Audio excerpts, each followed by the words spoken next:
an angel watching over me, 'cause I'd be gone.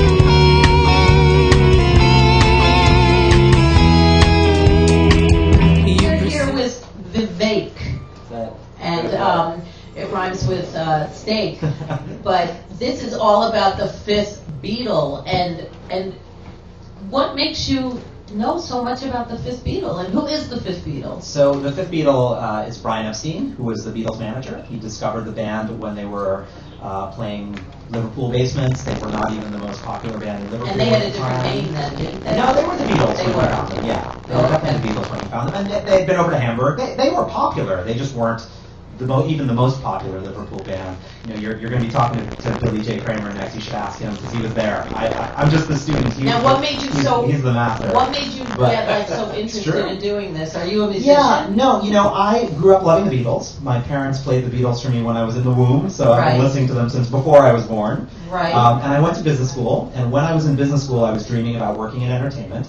So I thought I should study the lives of the great entertainment visionaries, which led me to a study of Brian Epstein, being fascinated with the business side of the story first. You know, how he got them a record deal when no one How wanted did to he sign get them them. a record deal? Persistence, really. You know, EMI had passed on the band, and he did his research, and he found that one of EMI's A&R people was on vacation when the company passed, and that was George Martin. And so he arranged to have a meeting with George Martin before Martin found out that his company had already passed. Right. And he did his research, and he found out, you know, Parlophone, which was the label that George represented, mostly put out classical records and comedy records. Yeah, EMI was Abbey Road. Have you ever been there? Yeah, I just was absolutely. there. Yeah, it's an amazing place. You learn a lot there too about their whole career. You know, Brian bonded with George Martin over classical. You know, he was a classical fan, and so he knew how to talk his language. And he said that he thought the Beatles were composers who should be treated like the classical composers. That, and you know, yeah, I mean, we're going to be next week. We're celebrating the 50th anniversary of the band's arrival at the FiFth Beatles Fans. It's going to be a great week. Wow. And I'll tell you, like, Brian would not have been surprised. Brian would have said, "Man, come back to me in 200 years, and it'll still be going." 50 years would not have impressed Brian Epstein. Wow. So what did Brian? Where was Brian born? Brian was born.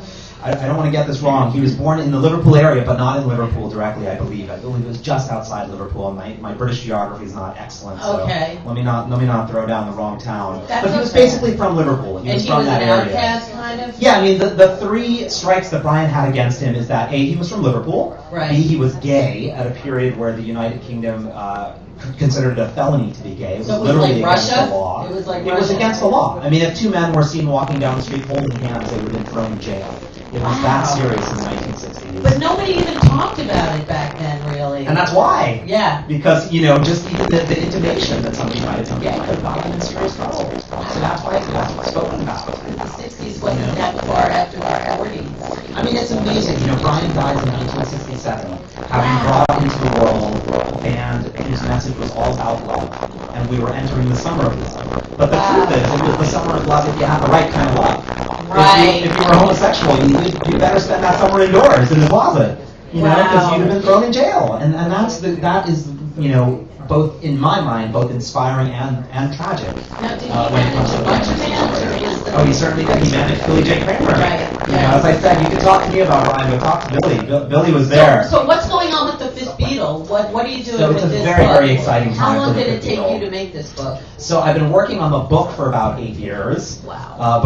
But researching Brian's life for 21 years, ever since I, as I said, discovered his story when I was in business school. And it's paid off. It went to number one on the New York Times list. Wow. Yes, thank you. It did. We spent a number of weeks at number one. It was wonderful.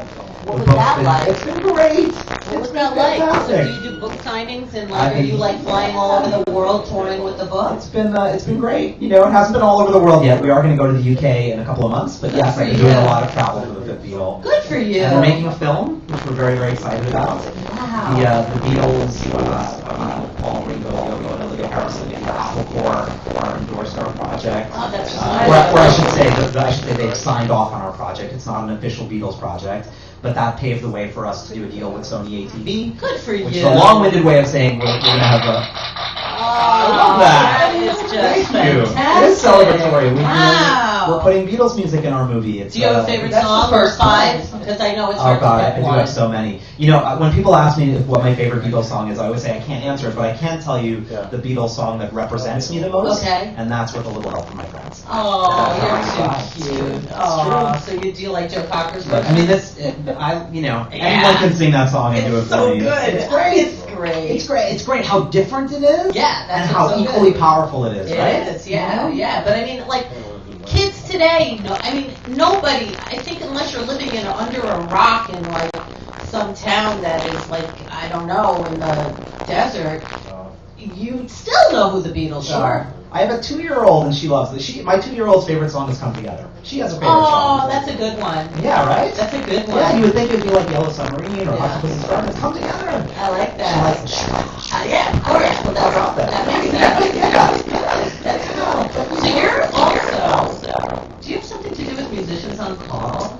Oh, it's very funny. I have performed for them for... No kidding. Yes, kidding. No kidding. No, I did not know Yeah, that. I'm the founder of that organization. Yeah, I have After been my mother performing passed for away, them forever at Sloan Oh, Kettering. God bless you. I did not know Yeah. that. So you want to I talk mean, about yeah, Musicians on Call is an organization I founded in the wake of losing my mother to cancer. Mhm. As I said earlier, my mother was the one that played me the Beatles when she was in the womb, so music was an important part of her life.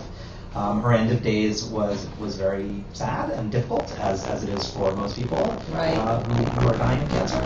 And I just knew that had there been more music in her life during her end of days, Right. she would have had a little bit of an easier passing. And so in the wake of losing her, I started an organization called Musicians on Call, co-founded with my dear friend Michael Solomon. Yes, I know that. And its mission is to bring music, entertainment, and affections. Yeah. You've been probably I've been working for years for Musicians on Call. very, very proud of that. Yeah. It's the thing I've done in my career that I'm most proud Because of. my brother, who I claim is the producer of this show from up above, passed away on December 8th of 1989. Oh my gosh. Yes, and that's John Lennon, December 8th, 1980. So I always feel like, that December 8th date is huge. And that's what I feel like kind of produced with you on this show. Because you're also with Joey, and we moved here on Joey Ramone's birthday to Otto Schmoke Head, and that's, I believe in all that kind of stuff. So, we should talk about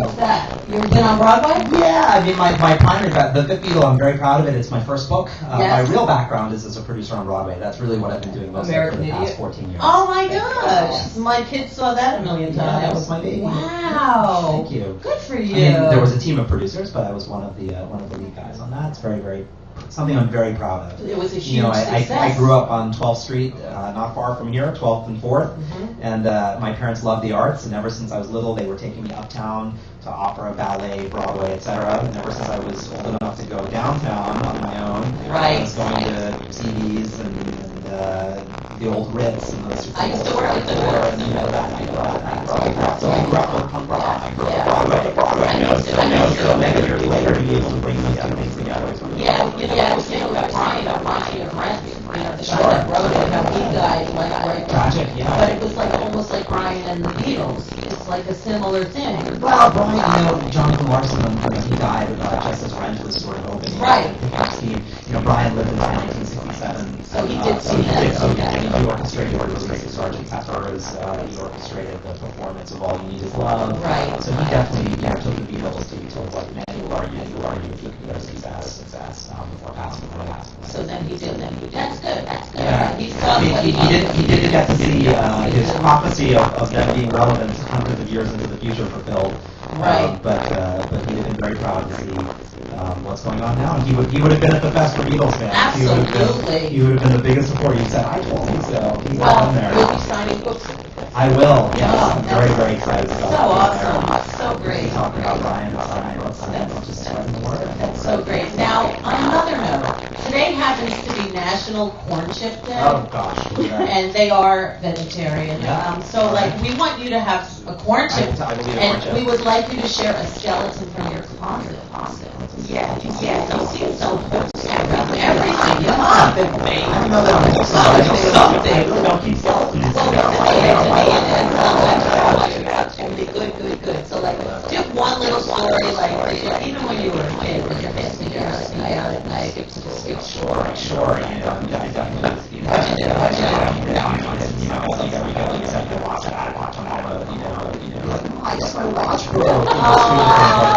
I did, actually, I'll share this, we used to, my house downtown my apartment downtown was often the party spot. Okay. A lot of parties in my house. I wish I knew you. God bless them. My parents, they would all be home, and they would be in their room. And my mom's full attitude was that I'd rather you be home than be outside of the house, on a stoop or somewhere. And, we thought we were getting away with it. We thought we were getting away with it. Drinking beers and beers. Like, my mom has no idea. It's like, God, like, I realized I don't know exactly.